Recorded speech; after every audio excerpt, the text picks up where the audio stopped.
I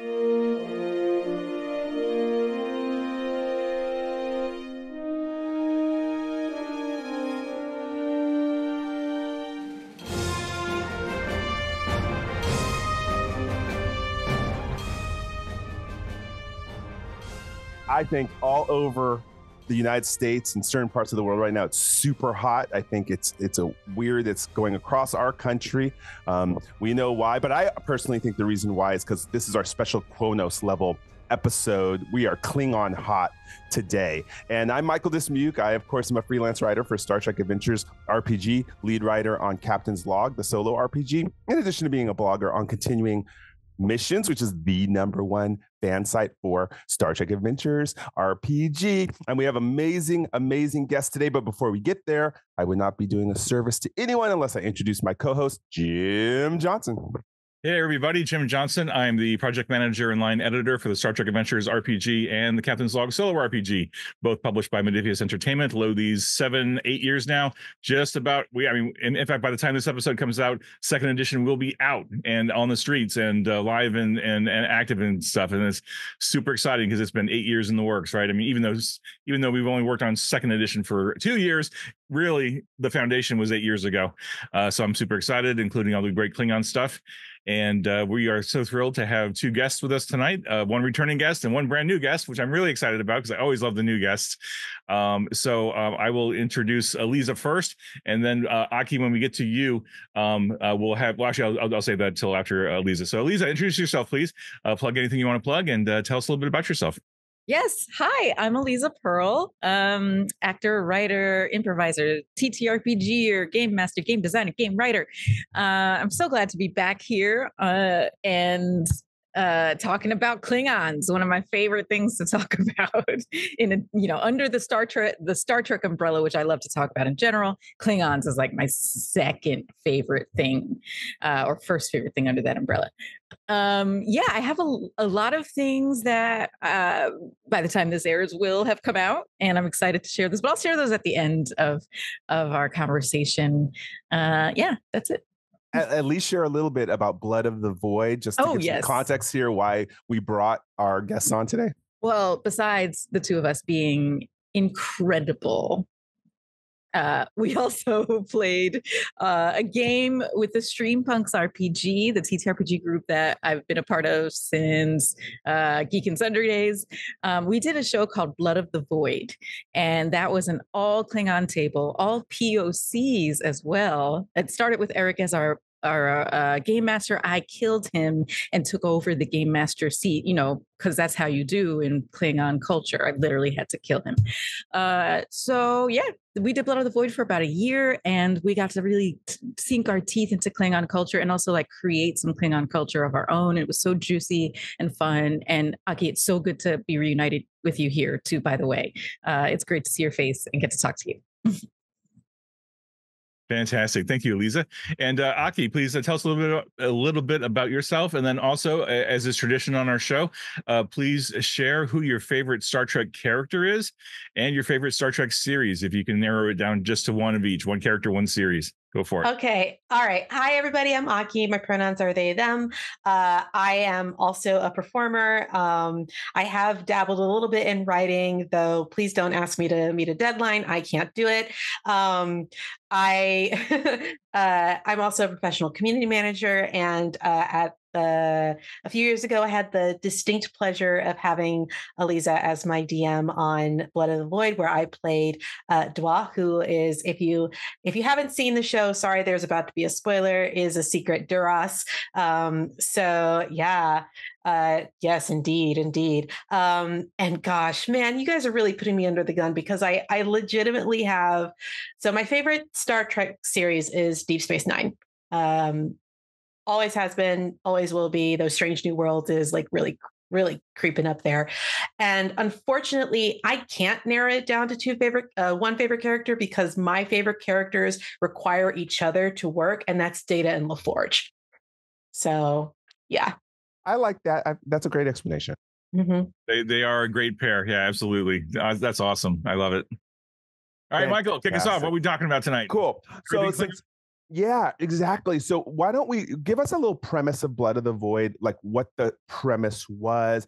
Because what we found, and we're going to have a whole different episode about this coming in the future, is Klingon culture gets a bad rap a lot of times.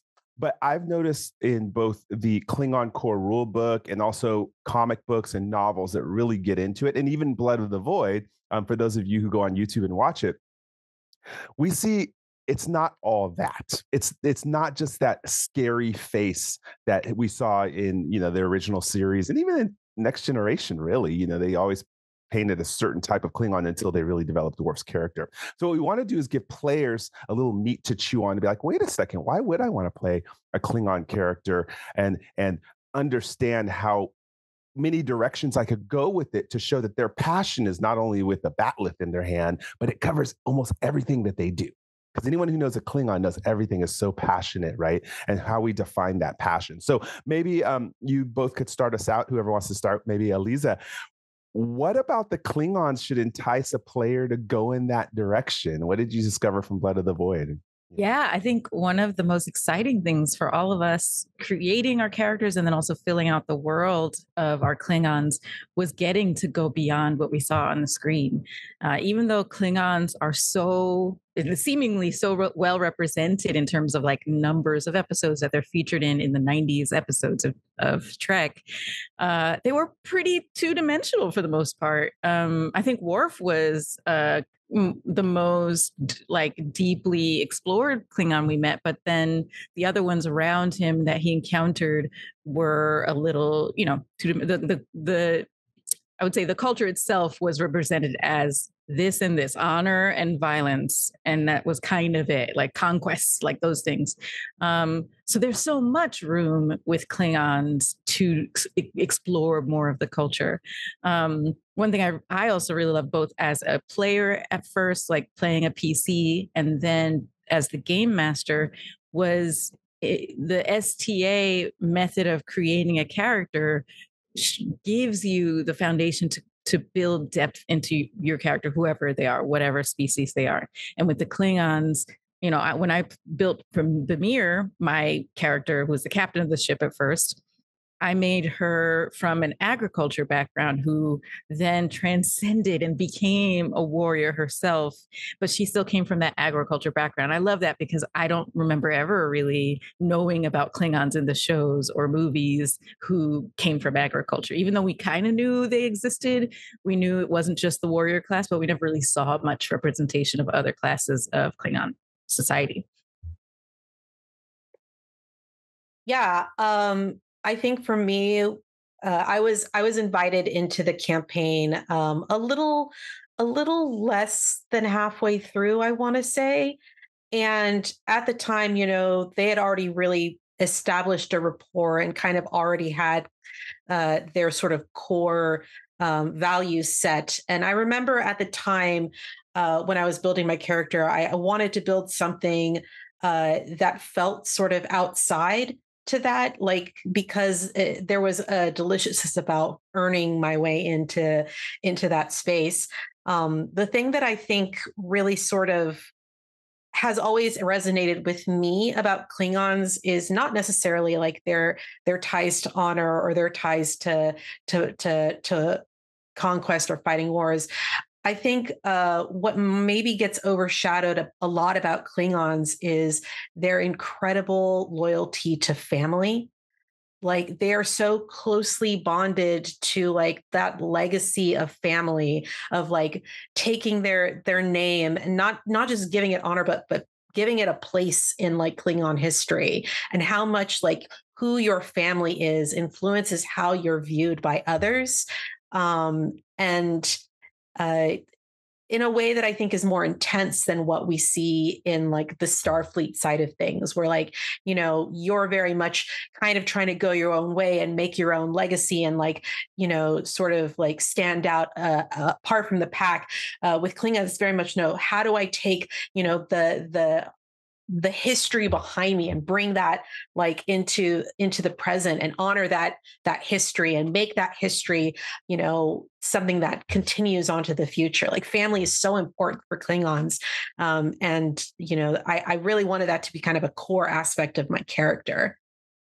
Yeah, I think we should talk about the word honor, what it means, because so many times if someone was to define it, honor means in your face pride. But I think it's a little deeper than that. What do you all think when you think of Klingon honor?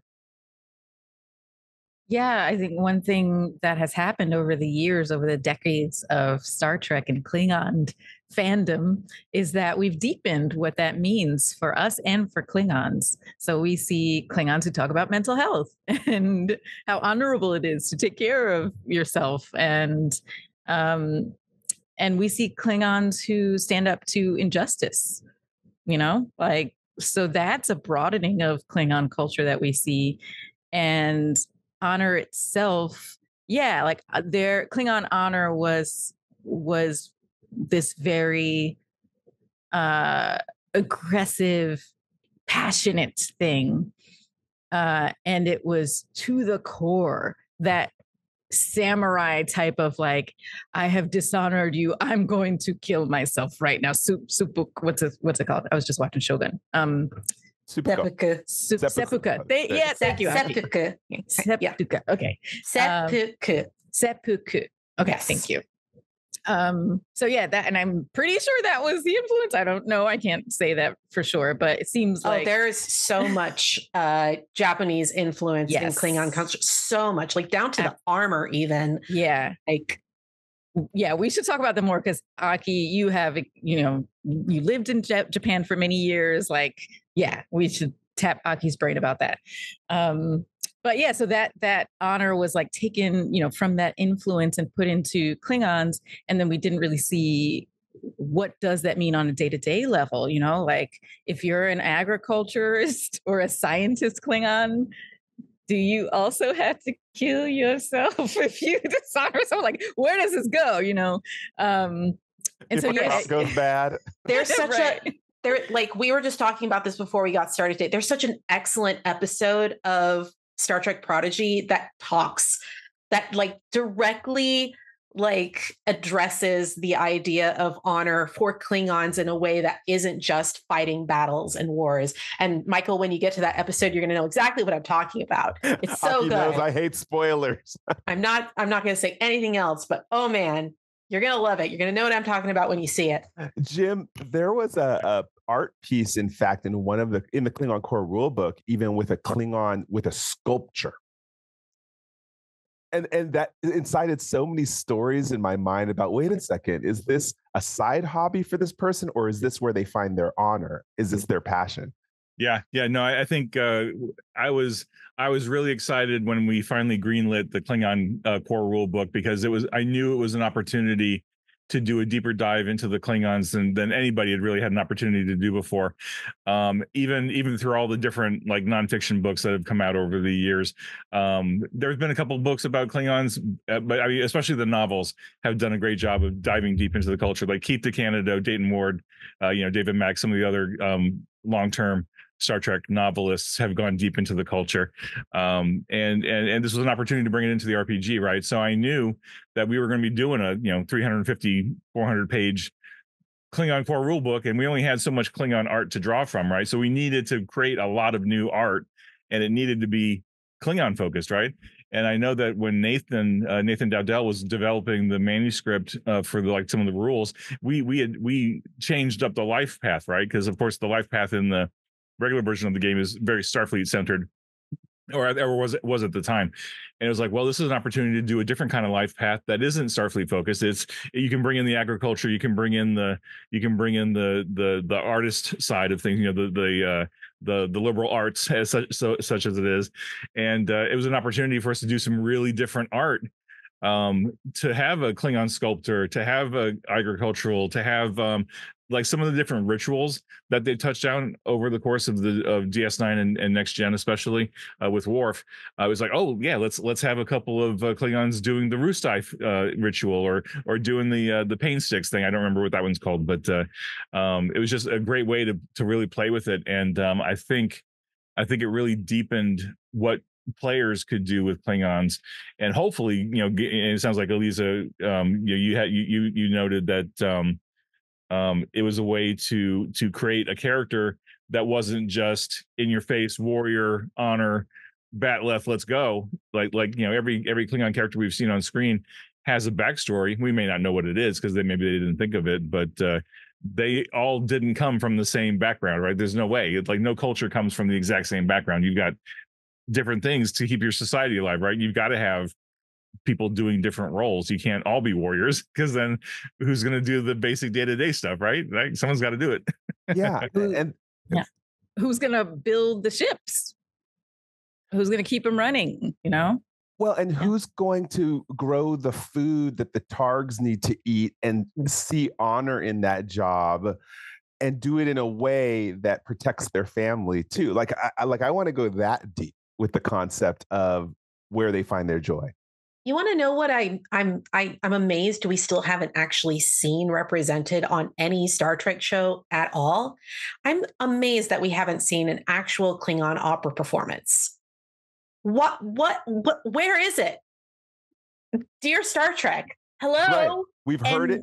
We've heard other people sing it. We've never seen it. I'm baffled by this. Like, I have to imagine that after the warrior class, Klingon opera singers might be the most honorable profession you can have as a Klingon.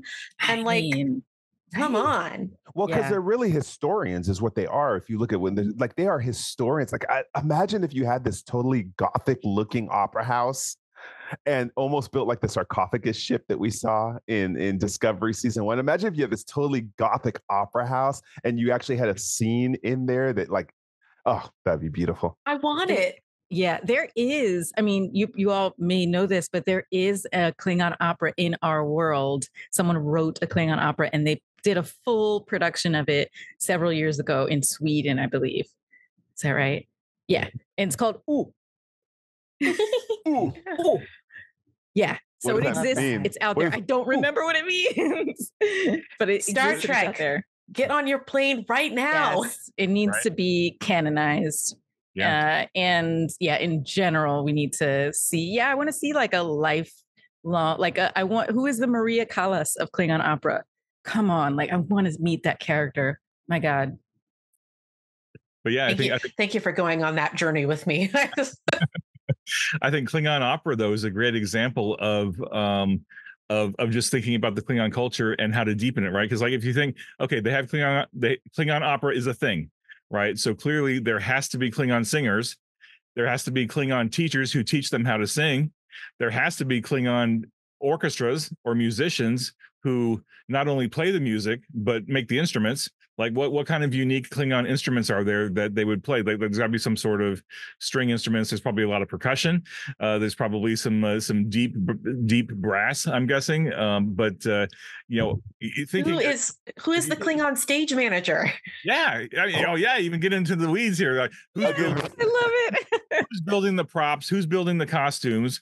Who's doing the sound effects? Who's doing the sound design and the lighting design? I mean, it's this whole spectrum of stuff. Like who's doing the craft services when they're not on stage, right? Who's butchering the targs and making the targ snacks while they're not on stage, right? I mean, there's just so much to even just one little opera performance. If you think about all the hundreds of people that are involved in a stage production in America, right, or in New York City or something, think about that in Klingon culture, and that every one of those is a Klingon, and not all of them are probably bat left wielding warriors, right? They're all different.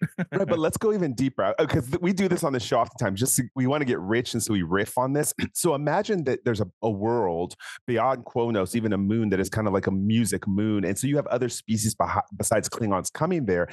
Opera has also, going back to Wagner in the 1800s, is propaganda. It could be propaganda that people ride like Hitler did.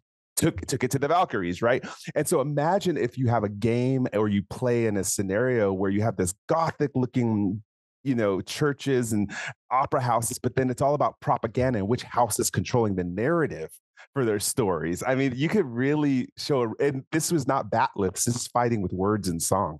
We're literally writing somebody's Star Trek Adventures campaign right here, right now. Somebody's going to go out there and just like, I'm inspired. Let's freaking do this.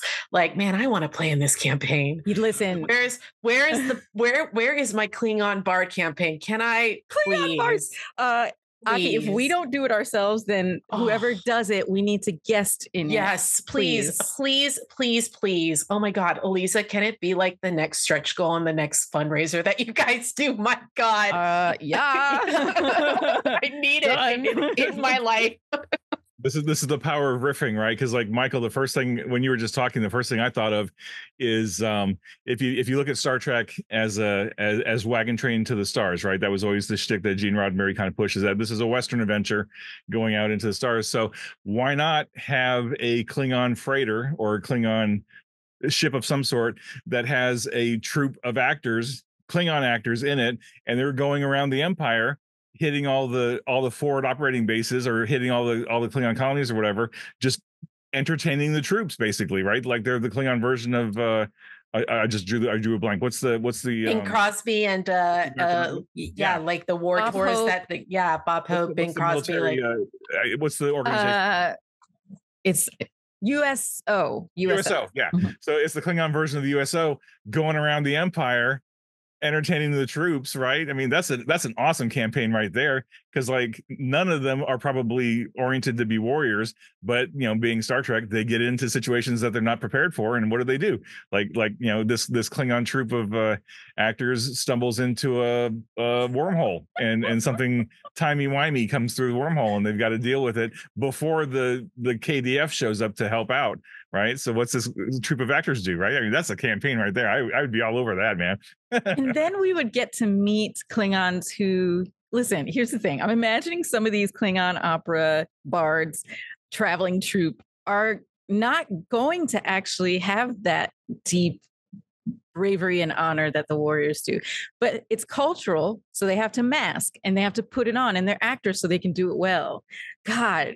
We're writing this campaign right now. Brilliant. I need it in my life so bad. I kind of want to cry. Just like, Well, what I like about this too, it's if we go into the depth of it again, there's certain people who don't want to play pew pew games, and saying, oh, because of that, we're going to avoid a Klingon game. That's stereotyping.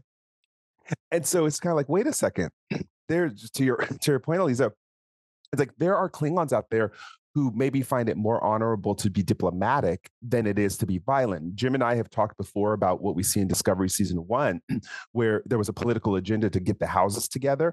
And there was that scene where Klingons were eating other Klingons. That became sad. The Federation took that and said, that's how Klingons are. No, that was an extremist element of the Klingon society that even shaved their heads bald, maybe. And maybe that for that time, that was the political structure of Klingons. But what was going on the other side of the quadrant? You know, they have the beta quadrant. We saw the alpha quadrant side Klingons. What about the delta quadrant side Klingons?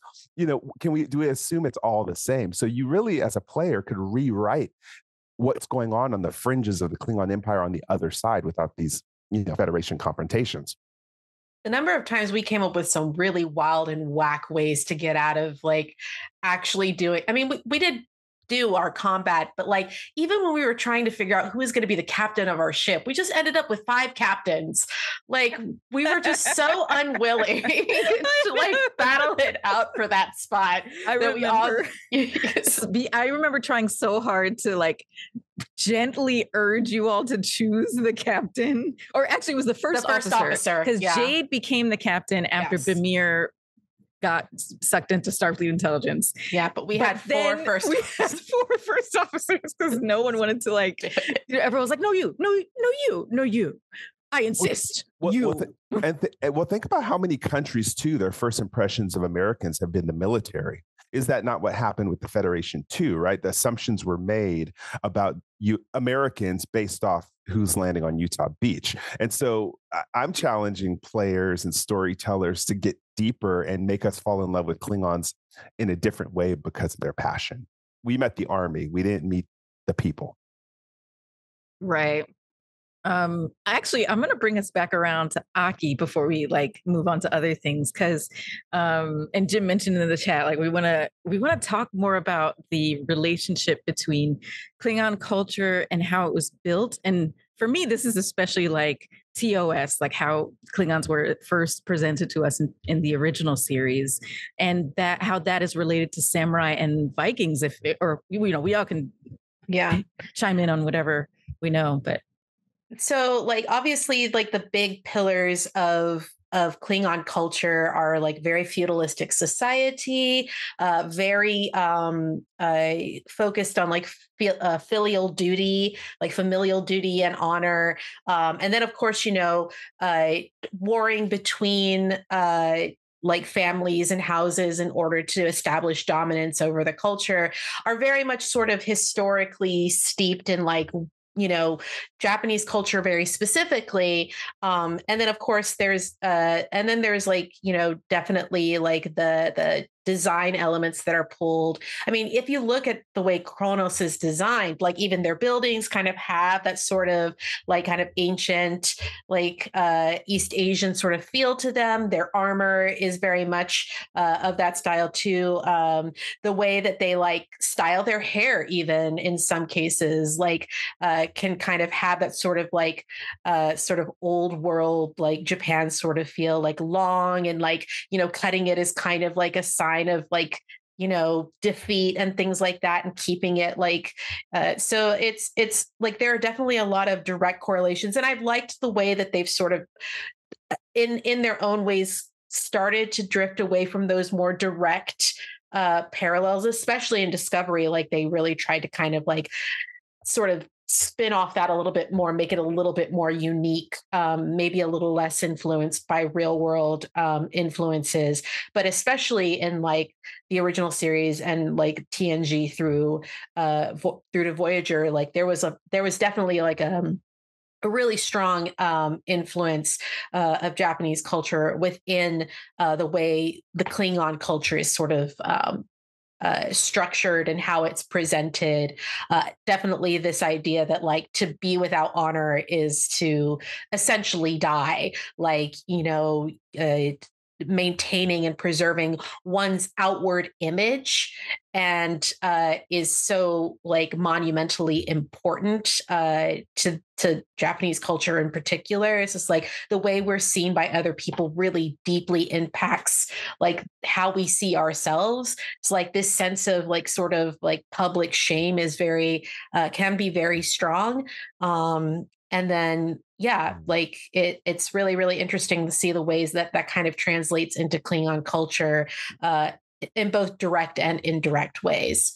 Yeah, and someone mentioned also Viking too. I the only correlation I think about is that episode with B'Elanna Torres when she was like kind of on the barge of the dead with her mother, right? What were some of the other comparisons you were all thinking about? Yeah, that's definitely strong. It like the whole like river to like Sto-vo-kor, like Styx, all of that. Basically. Yeah, it's like very steeped, I think, in like just not just Viking, but like Viking, Greek, like more sort of European influences, like in their death culture more specifically. Yeah. And I also see it in the conquest, like Klingons. We just talked about the Klingon Empire. It really is imperial. It's about conquest. They go out and they colonize a bunch of different planets and other cultures. Well, I like the idea that like imperialism in this case ends up being kind of universal because like humans in general are just incredibly imperialistic. Right. Yeah. It's Star Trek has, I think very brilliantly, Star Trek has taken that what right now we know as a human tendency to colonize and be imperialistic and thrown it at some other alien so that we can see it from afar kind of and just like observe it that way. Like a mirror darkly. Yeah. Yeah. Yeah, I think one of the things that I kind of thought about as far as the Vikings and certainly other cultures that I don't have enough knowledge about samurai history and samurai knowledge to know how many female or feminine samurai were there compared to masculine and male. It seems in my limited experience that samurai culture was very male focused, male oriented. And one of the things I appreciate about the Klingons that made me think about the Vikings is that men and women were out there fighting side by side, sword and shield in hand, etc. Certainly you see that in other cultures as well, but we see that in Next Generation, and especially DS9, we see mixed gender crews on ships and out there in the battle. And I really like that idea that no matter who you are in Klingon society, if it comes to it, you're willing to pick up the blade and go fight with your brothers and sisters and other relations or whatever. But again, this just is a blind spot for me personally, because I don't have that background and knowledge of samurai culture and history to know where there are a lot of them that I am also not particularly specifically familiar with but we do know that historically there were definitely women who were disguising themselves and going out to fight, and and certainly the mentality, I believe for any culture at that time was those who can die, those who can hold a sword can still die by what, this idea that even though I am not a warrior, quote unquote, I still have to figure out ways to defend myself.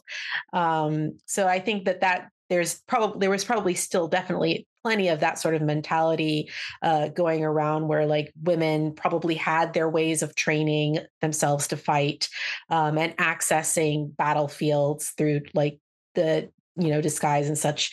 That's almost something that historically almost certainly happened. Yeah, I like the Viking comparison too, because if you think about it, the Vikings were not the imperialists. They were defending against the Roman Empire, which were imperialists. If you look at historically they reacted to a northern movement, right? And so maybe the Klingons likewise, and there was quite the propaganda done against Viking culture, heathens, barbarians, demon, their whole religion was vilified, by the growing Roman Empire. And so is it possible too that you take the aspect of the Klingon Empire and study that aspect, hey, we were actually reactionary in some instances, because you didn't take you wanted this, you wanted to force us to be part of your federation, or who knows how they took it, because there was such an attack on their culture initially in TOS and TNG, such an attack. And even if you think about Worf, he was assimilated by the Federation culture.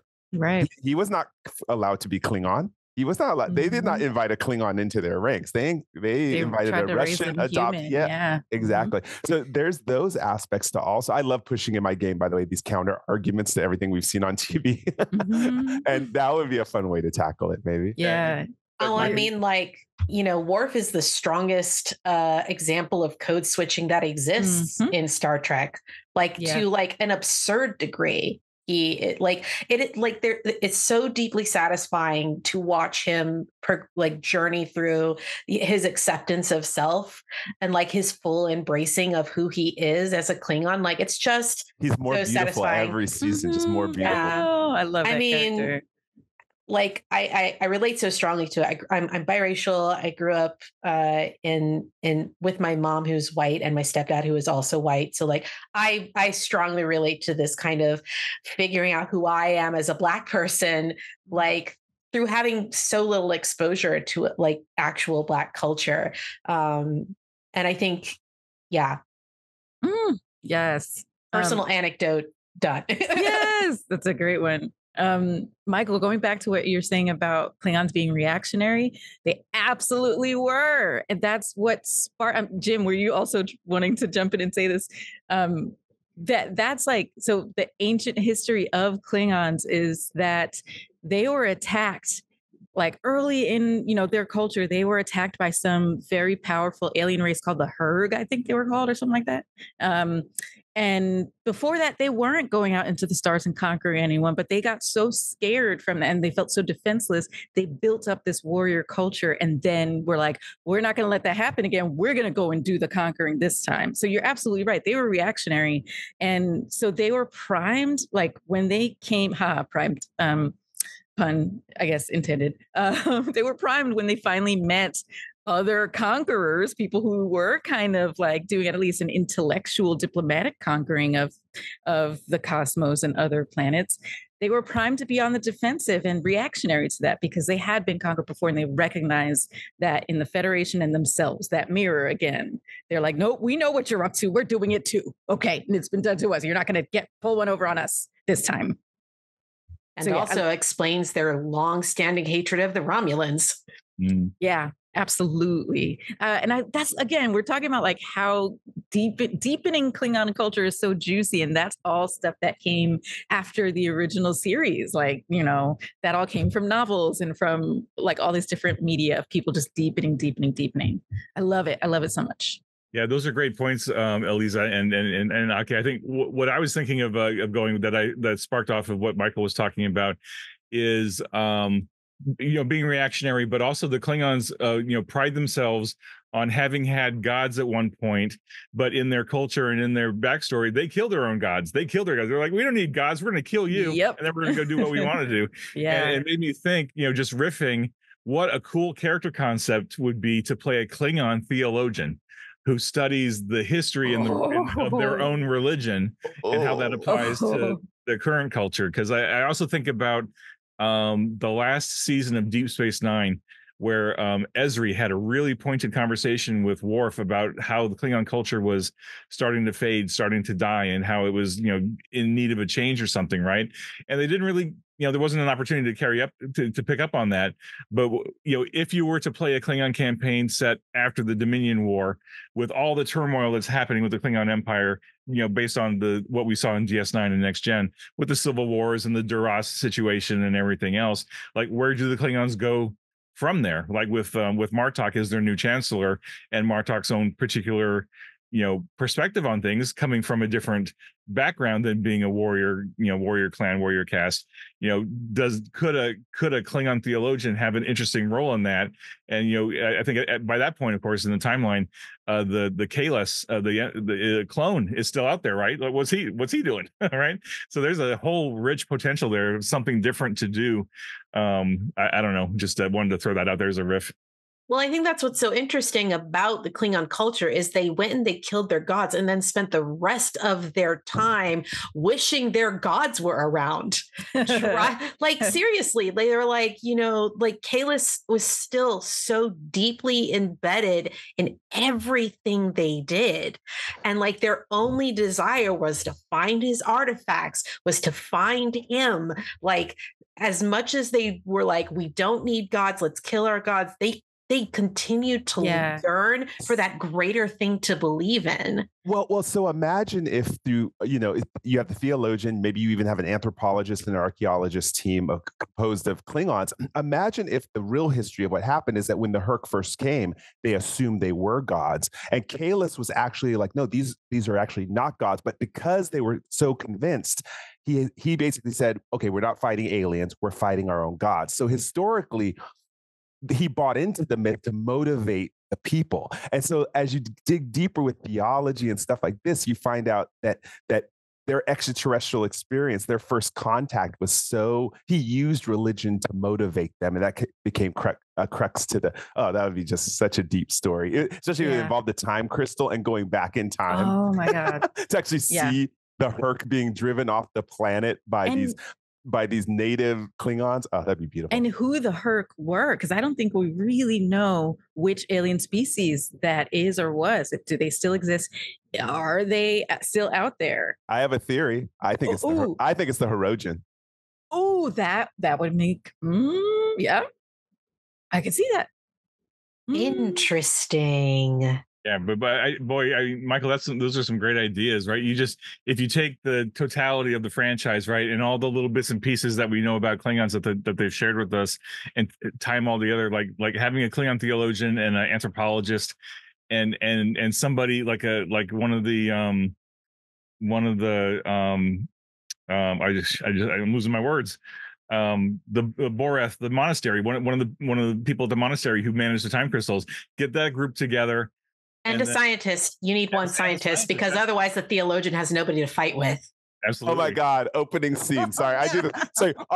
Opening scene, you have this religious, archaeological, theological thing going on. And then they find a cask in the monastery in Borth, and when they pull it open, it's actually an ancient Hirogen, and that's where the story starts. Y'all are killing me. I want to do this so bad. Yeah. How many campaigns are you going to send us off with the desire to be in? Like, how? Why? Welcome to continuing conversations. This is how. But you won't believe how many people pick up the game just because they hear about just us riffing.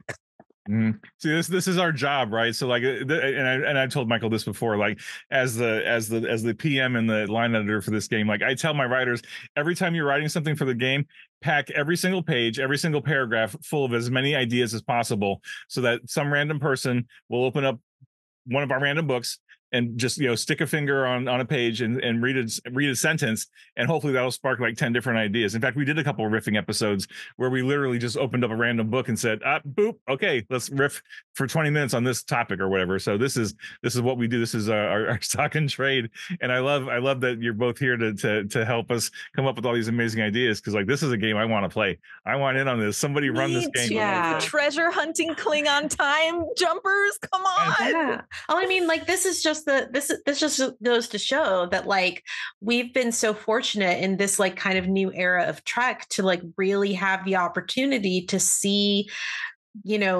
races and species within Star Trek that don't get like their proper development, their proper due, and really show that, hey, there's more to them than just, blood, guts, and glory. Like there's actual thought and like, there's something happening there that's so much deeper than it's like, I mean, I can't wait for something like this to happen with the Andorians. I can't wait for this to happen with, like there's so many incredible cultures out there with like incredible stories and things that we still don't know about them. Like it's literally limitless. And it's just very, very cool. Well, the power of RPG too, when people are writing these games and players who take a joint, they co-write these games. I think by flipping the tables of your understanding of these science fiction characters, it makes you more walk into the real world and say, wait a second, are there stories I'm not hearing? Whose narrative am I taking? So even with the Klingons, believe me, if I wrote it, I could make them heroes because they were the buffer that stopped the Hirogen from ever getting to the Alpha Quadrant and taking over Earth even. Maybe that's the historical relevance, is like look deep, dig deep. And with these stories, and again, what you did with Blood of the Void, both of you and the other players, would be like, oh, wow, it can be entertaining to watch this culture just flow and create. And me and Jim often talk about how Star Trek is the basis of putting social lessons into the story without saying so. And hopefully some people will pick it up and some people won't, because, they don't want stuff in their face. But this is beautiful. I'm going to write this story somehow. I mean, and that's one of the things that really excites me about when seeing people pick up Captain's Log, the solo RPG version of the game that we created a couple of years ago, and they're like, some of them are like, oh, I don't have any ideas. I want to run a Klingon game, or I want to play a Romulan, but I don't know what to do. And it's like I try to tell them, well, you've watched a bunch of Star Trek. You know how the Federation interacts with the Gorn or the Tholians or the Breen or something, right? So take your Romulan character or take your Klingon character and flip the script. Like, how do they react to the Gorn? How do they react to the Tholians? How do they react to the Breen? What's a Klingon Orion relationship like? Like take what you know and then just put that fresh spin on it. Because like I'm confident the Klingons have very different political and social relationships with all these different species than the Federation does. What kind of stories would that spark? Aki, I see you. If you want to know what a Klingon and Orion relationship looks like, you just watch Blood of the Void and we could show you. That's passion. Now that's passionate. Yeah, we had a fun time with our reunion show. We did a reunion show last year, and yeah, we saw a little bit of that.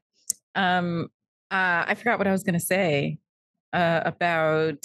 Oh yeah, another way to spark ideas if people are kind of like struggling in their campaigns is, and this sounds kind of like a downer, but honestly, it's something we're all living through, so it's just reality. But if you, in that same way, Jim, if you say, how do people react to other species and other discoveries like that? Also, how did they get like this? Why is the pervasively, known assumption of Klingons' honor. How did they get like this? How did Vulcans start repressing their emotions? Like, what was the trauma that led to that? Because it's all trauma the whole way down. Trauma. That's how cultures kind of develop and form. It's like, oh my God, we can't let that trauma keep happening to us. We're going to teach our children this. We're going to do these rituals to make the gods not angry at us. It's trauma all the way down, for better or worse. That's a novel series. Yeah, trauma does. Change doesn't often happen without hurt. Yikes and yes. So there's two more character ideas for you: a Klingon psychologist or psychiatrist, and a Klingon anthropologist, right? Working together to figure out the backstory. Like maybe they're doing maybe they're on Martok's cabinet, and they're trying to do the PR damage control on Klingons. Like, how did the Klingons get this galactic reputation of being, what we are? Like, we can change that narrative. Especially since we saw in Star Trek Undiscovered Country such a refined Klingon diplomat too. That to me is one of my favorite characters. Like, who is this? Who is this guy? Where does he come from? That was like, Worf's granddad was that?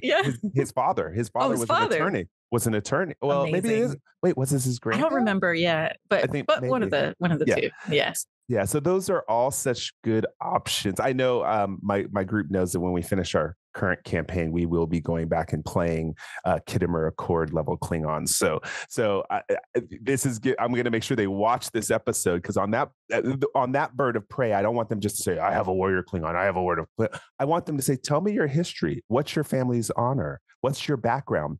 If you go back 1,000 years, what do we see your family doing? They couldn't all have been warriors. The Klingon Defense Force is actually just an army. So where'd they come from before they were in the army is really the question, right? So who's going to play the Klingon journalist chronicling that story, right?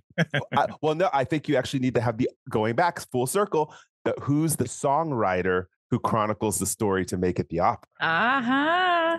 Who's going to write the composer? That crew, yeah. Yeah. That kind of, maybe their family has this and they're like, well, this is our first time in space. Let's make sure to have a song about it. I mean, that would be really fun to do. One thing we did in our game in Blood of the Void was tapestries were a big thing. And so, I kind of like infused like these histories of Jade's character's family being passed down through tapestries. And they also were an opera family, by the way. Now that I think about it, her family were opera singers, and I think her mom or dad or both were like composers and singers, and so we got a little peek into that. And then also the tapestries was another form of art that was historically based. Oh, you remind me of Hebrew psalmists who, in order to memorize the songs, they would put the one keyword like Selah at the top of the verse. And so imagine if the tapestry has those first symbology, so that they memorize their family history, like this Hebrew Psalms. Oh, that'd be so yes. I love it. I want to talk about this for 5 more hours. Can I know we're almost running to the top of the hour, actually. So we need to establish, what exactly constitutes a house, which is interesting because in our campaign, especially, that actually became like a really big part of how our game was played, because we were all essentially playing not necessarily orphans, but like, characters who felt a bit unmoored from their house, or felt or had gone through something that kind of separated them from, the family to which they were born. And we ended up creating or becoming adopted into a house.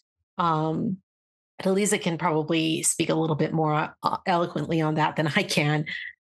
Yeah, that's exactly what was happening with our game. Like everyone, exactly as you said, people who, I think there was also like people who came from one caste or one part of Klingon society and wanted to transform into another and move into a different one.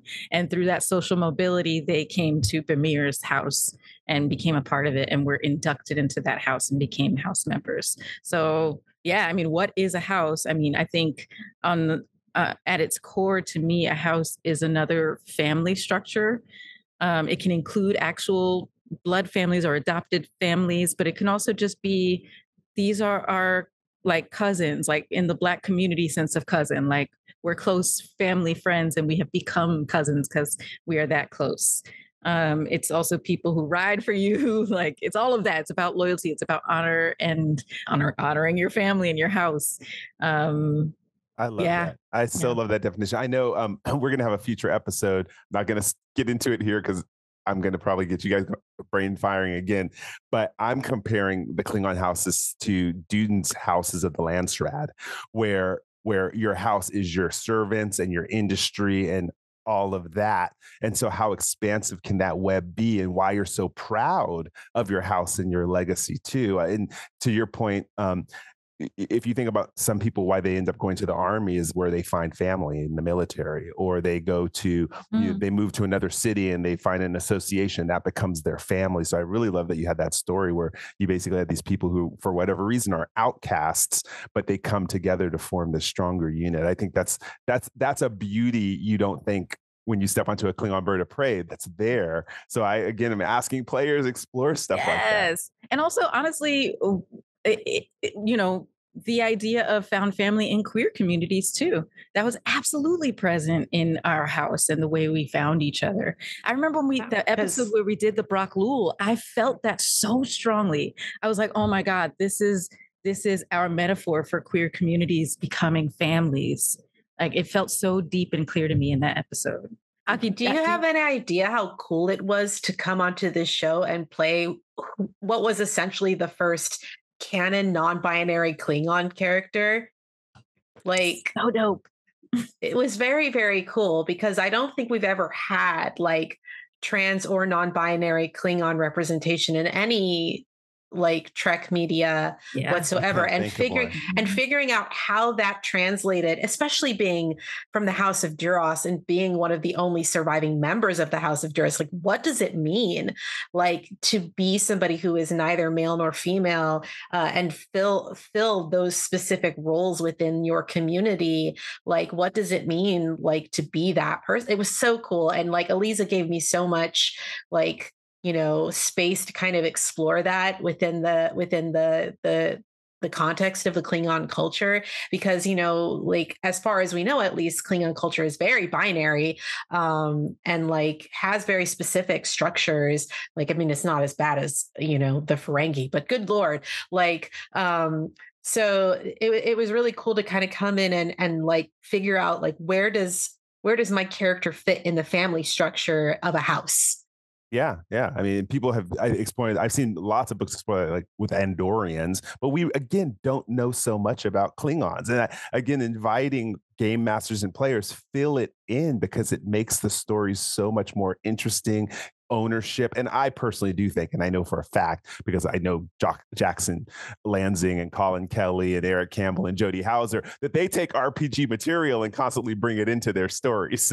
So don't underestimate the power of telling a story around the table that could actually be in other medias later. And another Star Trek writer, Mike Chen, who is one of my players in a private Star Trek game I've been running for the past, off and on for the past couple of years, brought in, some of our characters into one of the comics. So not exactly, but they were like heavily inspired by our characters. No, wait, that counts. what? That counts. How did I not know this? You're gonna have to point those out to I me. need to post more about it. It's the DS9 comics that came out last year. And you'll see me in one of them, my face with Cisco, like talking they pulled to Cisco. Dr. Aaron on you. So cool. Yes, so cool. Exactly. Yeah. It's very awesome. And here I thought having a starship being canon in Star Trek was cool. That's very cool. I mean, it is very cool. Very cool. But like, there's just the little ways that our lovely friends include us in the amazing work that they do.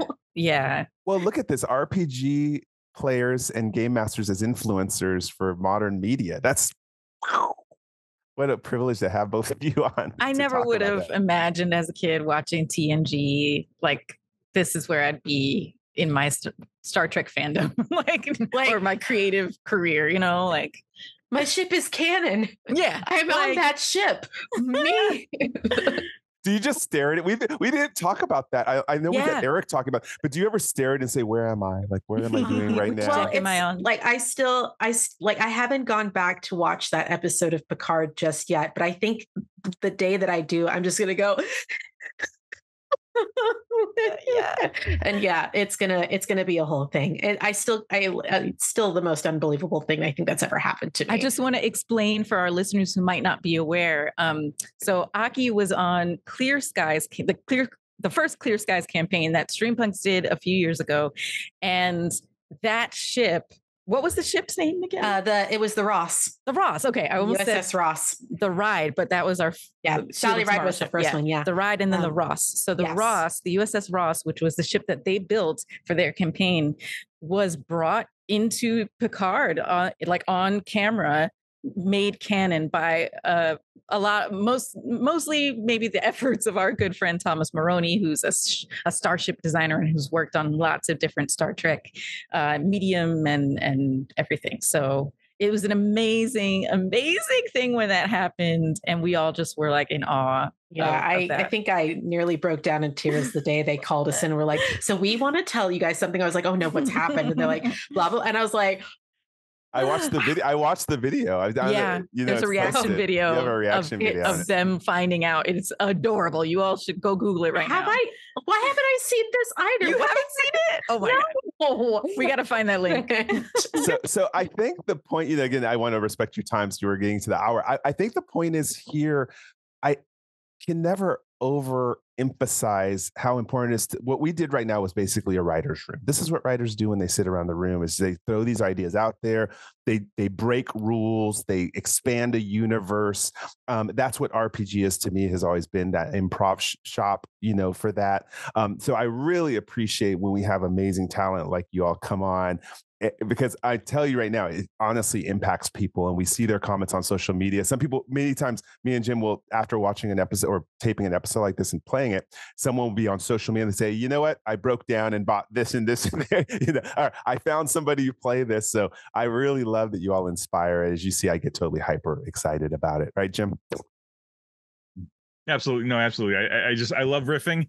And as a storyteller, I love listening to other storytellers because it sparks my imagination.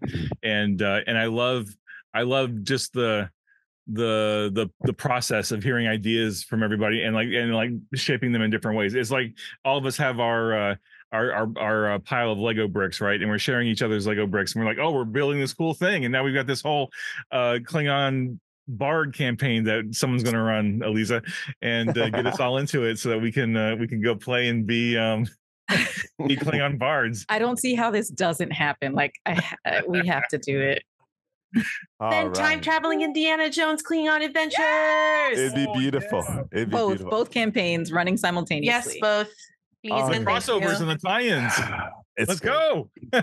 You shall see. I write up all my campaigns, so it'll give me a couple of years to get through this one, and I'll put that one up too. So all of them end up on continuing missions. So let's do this. Let's go. Around. Sorry, my allergies. The heat gets me. I do these coughs. I try to mute. Doesn't always work. Anyways, so what we're going to do now is go around and do our gratitude. Well, I'll go, and then we'll have Aki, Aliza, and then Jim close it out for gratitude. My gratitude actually goes to Michael Dorn, because you all mentioned it. And it really inspired me, thinking like what growth we saw in that character as he really came into himself. And that's a character that, again, if you follow in the novels and even into Coda, which is an amazing novel series that was written that kind of closed out 20-something years of novels. I really see that as how we, as playing in RPGs and stories or actors, develop a character. Like what's handed to you, it should not come back out the same way. You're doing a disservice to a character if it ends up at the end of the mission or at the end of the story, the end of an episode or whatever, without having some sort of life change, that hero's journey. And I think actors like Michael Dorn, and you all too, I've seen your work online. Thank you so much for that. So RPGers, you're all actors too, whether you're paid or not, you're doing it. So keep up the good work. Aki? Sorry about that. I was not prepared. I should have been prepared. That's my bad. My gratitude is actually going to go out to Roxanne, who played B'Elanna. I didn't mention her as my favorite character, but if it wasn't LaForge and Data, it would be B'Elanna, who was incredibly formative for me for the same reasons that that Worf was. Like, as somebody who grew up in a mixed culture household, and from a mixed culture background, like those two characters did a lot for me in like learning about myself, and like watching back on those shows really, really has kind of like been like, oh, Klingons are kind of a metaphor for like my entire existence, start to finish, top to bottom. Got it. Yep. Definitely that culture. So, yep. My gratitude is to them. Our Klingon actors. Thank the gods for them. Very good, Aliza. My gratitude is for the Discovery Klingons. And I think the writers and creators of those Klingons took a lot of grief for what they did, which I thought they did something very risky and very forward-facing in transforming our idea of what Klingons are and making this very unique moment of their history for us. So I love that they deepen Klingon lore, and so with you on that. Yeah, love they did I think they did a fantastic job in it, and they took a lot of grief for it. So I just want to big up them. And then my friend Mary Chieffo, who played Laurel, who is awesome, Woo-hoo! and I love her. I mean, come on, I can't like. Their designs are so cool. That's it. I mean, look at that armor. Like, it is the most, it's like leather studded, but Klingon. Like the spikes. Come on. Yeah, I designed Dua to look more like the Discovery era Klingons. Yeah. Because I was obsessed with their look. And I love the fact that they made them, it wasn't glorified like brown face. It was like legitimate. It was like legitimate departure, like to make them look more alien. And I was like, yes. Yeah. And even the opening speech was all I pictured by the time he said this, we come in peace. All I pictured was Christopher Columbus rolling up on the coast of the Caribbean. I was like, oh my God. That's where my mind started reeling. I'm like, oh yeah. So yes, thank you. Good call out, Aliza. So good. And Laurel, sorry, I'm going to continue just for a brief moment. Laurel's whole trajectory on that show was so freaking dope. Seeing a woman and a Klingon rise to that position of power, doubt herself, but then come fully step into it, having her titties out sometimes. Like, yo, I was just like, I love this character. Just like we love a boob window. I love a boob window. Not practical, but yeah, amazing. Yeah. Only 2024. 2024. If me and Jim say this, we're screwed. No, yeah. No, I'm just teasing. No, we're all allowed to agree. Klingon boob windows, peak. Yes. All right. Thank you. Jim, take us out. I don't know. How can I follow up from Klingon cleavage? I mean, come on. I can't. My nephew watches this. I will try. I want to build on what Aliza was saying, and I want my gratitude is to all of the writers who've done Klingons so well. Overall, I'm thinking all the way back to John Ford, who wrote the Final Reflection and started the very foundational stuff to deepen Klingon culture, and that got picked up by the Fast role-playing game, and it just grew and grew and grew. But all the writers of all the TV shows, especially Ron D. Moore, who brought Worf into the limelight really hardcore in third third season of TNG, and really started building that whole like almost Shakespearean storyline for Worf and all the Klingons and just all that culture that came into it. But also absolutely the Discovery writing team, because I think by the time Discovery came out, like we had 20 years of Next Gen, DS9, Voyager. We had a very clear idea of what Klingons were, right? And I think a lot of fans felt very comfortable having the Klingons in that box, right? It's like, okay, this is Klingon. This is Klingon. This is what we know about Klingon. And then Discovery writers and actors came along and said, you know what? We're going to blow that box up, and we're going to give you a whole completely different perspective of Klingons. And a lot of people got really bent out of shape about that. And I think that's exactly what science fiction needs to do, is it needs to make you break your boxes and make you think literally outside that box.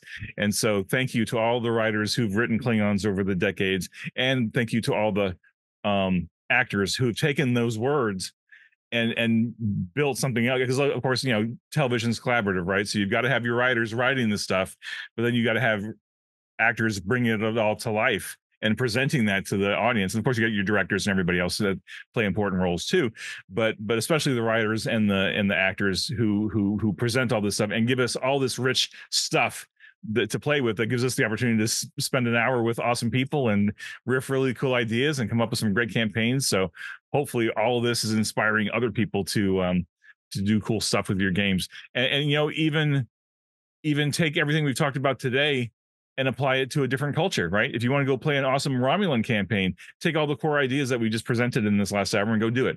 You know, play an Orion campaign, play a Tholian campaign, right? What's their culture like? Who knows? I mean, it's a very different perspective, right? So play a Breen campaign. Breen campaign, especially now that we've got the latest season of Discovery, adding a whole lot of culture. Packlids.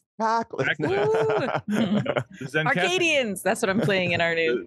The Cations. Right? Arcadians. There's so many. All right.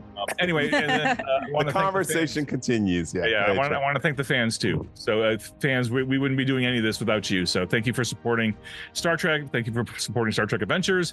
More to come, and you know, thank you, and thank you to Aliza and to Aki for being here. Always a great, pleasure. Awesome to have you chatting about this. We want to have you back again real soon. Thank you. All right. So until next time, IDIC. Live long and prosper. Be safe. Be well. We'll talk to you soon.